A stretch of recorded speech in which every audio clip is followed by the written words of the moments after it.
ഇന്ന് നമ്മൾ ചർച്ച ചെയ്യുന്നത് ഒരു സാധാരണ സാമ്പത്തിക വിഷയത്തെക്കുറിച്ചല്ല. ലോക രാഷ്ട്രീയത്തിലെ നിർണായകമായ ഒരു നീക്കത്തെക്കുറിച്ചാണ്.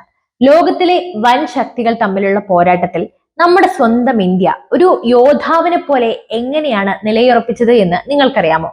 അമേരിക്കയുടെ രാഷ്ട്രീയ സമ്മർദ്ദങ്ങൾക്ക് മുന്നിൽ തലകുനിക്കാതെ പതിറ്റാണ്ടുകളുടെ സൗഹൃദത്തിന്റെ കരുത്തിൽ റഷ്യയുമായി കൈകോർത്ത് ഇന്ത്യ നടത്തിയ തന്ത്രപരമായ നീക്കങ്ങൾ അത് നമ്മുടെ രാജ്യത്തിന്റെ സമ്പദ് വ്യവസ്ഥയെ എങ്ങനെ സംരക്ഷിച്ചു, ശക്തിപ്പെടുത്തി? ഇതൊക്കെയാണ് നമ്മൾ ഇന്ന് വിശദമായി പരിശോധിക്കുന്നത്. ഉക്രൈൻ യുദ്ധം ആരംഭിച്ചപ്പോൾ ലോക രാഷ്ട്രങ്ങൾ രണ്ട് ചേരികളായി തിരിഞ്ഞു. ഒരു വശത്ത് അമേരിക്കയും യൂറോപ്യൻ യൂണിയനും, മറുവശത്ത് റഷ്യയും. റഷ്യയെ സാമ്പത്തികമായി ഒറ്റപ്പെടുത്തുക എന്ന ലക്ഷ്യത്തോടെ പാശ്ചാത്യ രാജ്യങ്ങൾ കടുത്ത ഉപരോധങ്ങളൊക്കെ ഏർപ്പെടുത്തി. റഷ്യൻ എണ്ണ വിപണിയെ തകർത്ത് അവരുടെ സാമ്പത്തിക നട്ടെല്ലൊടിക്കുക എന്നതായിരുന്നു അവരുടെയൊക്കെ പ്രധാനപ്പെട്ട ലക്ഷ്യം. ആഗോള വിപണിയിൽ റഷ്യൻ എണ്ണയ്ക്ക് ഡിമാൻഡ് കുറഞ്ഞതോടെ വില കുത്തനെ ഇടിഞ്ഞു. ഈ പ്രതിസന്ധി ഘട്ടത്തെ ഒരു വലിയ അവസരമാക്കി കണ്ടത് ഇന്ത്യയാണ്. നരേന്ദ്രമോദി സർക്കാരിന്റെ വിദേശ നയം ഇവിടെ നിർണായകമായി. ലോകം റഷ്യയെ ഒറ്റപ്പെടുത്താൻ ശ്രമിച്ചപ്പോൾ ഇന്ത്യ റഷ്യയുമായി കൈകോർക്കാൻ ശ്രമിച്ചു. റെക്കോർഡ് വിലക്കിഴിവ് നൽകി റഷ്യ ഇന്ത്യയെ പിന്തുണച്ചു. ഈ നീക്കം ഇന്ത്യയുടെ സാമ്പത്തിക താല്പര്യങ്ങൾക്ക് വലിയ കരുത്ത് പകർന്നു. ഇത് വെറും ഒരു കച്ചവടമായിരുന്നില്ല, അതൊരു തന്ത്രമായിരുന്നു.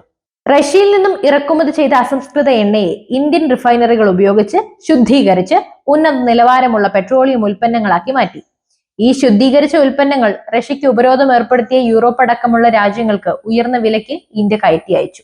അന്താരാഷ്ട്ര ഊർജ്ജ ഏജൻസിയായ കെപ്ലർ പുറത്തുവിട്ട കണക്കുകൾ പ്രകാരം ഇന്ത്യൻ കമ്പനികൾ 2024-25 സാമ്പത്തിക വർഷത്തിൽ മാത്രം ഏകദേശം 6000 കോടി US$ പെട്രോളിയം ഉൽപ്പന്നങ്ങൾ കയറ്റുമതി ചെയ്തു. അതിൽ 1500 കോടി ഡോളറിന്റെ ഉൽപ്പന്നങ്ങൾ യൂറോപ്യൻ യൂണിയനിലേക്ക് മാത്രമായിരുന്നു. അമേരിക്കയുടെ ഉപരോധങ്ങൾ റഷ്യയെ സാമ്പത്തികമായി തകർക്കാൻ ഉദ്ദേശിച്ചിട്ടുള്ളതായിരുന്നു. പക്ഷേ ഇന്ത്യയുടെ ഈ തന്ത്രപരമായ നീക്കം ആ ഉപരോധങ്ങളുടെ ലക്ഷ്യത്തെ തന്നെ മാറ്റിമറിച്ചു. ഇന്ത്യയുടെ ഈ നീക്കം അമേരിക്കയുടെ കണ്ണിലുടക്കി. അങ്ങനെ അമേരിക്കൻ ഭരണകൂടം ഇന്ത്യയുമായി ഈ കച്ചവടത്തെ ശക്തമായി വിമർശിച്ചു. റഷ്യൻ എണ്ണ ഇറക്കുമതിക്ക് 25% അധിക തീരുവ ചുമത്തുമെന്ന് ട്രംപ് ഭീഷണി മുഴക്കി. എന്നാൽ ഈ ഭീഷണിക്ക് മുന്നിൽ നരേന്ദ്രമോദി സർക്കാർ തലകുനിച്ചില്ല.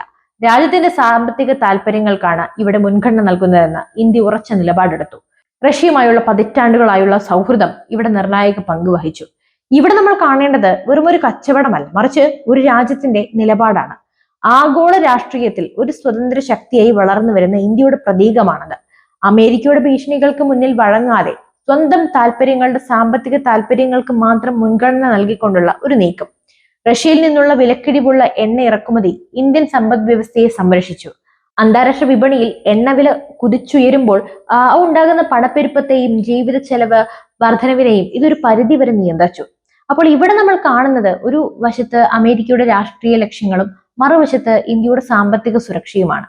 ഇതിൽ ഇന്ത്യ തങ്ങളുടെ സാമ്പത്തിക സുരക്ഷയ്ക്ക് മുൻഗണന നൽകി. ഈ നിലപാട് ഇന്ത്യയെ ഒരു ആഗോള ശക്തിയായി മാറ്റുന്നതിൽ നിർണായകമാണ്.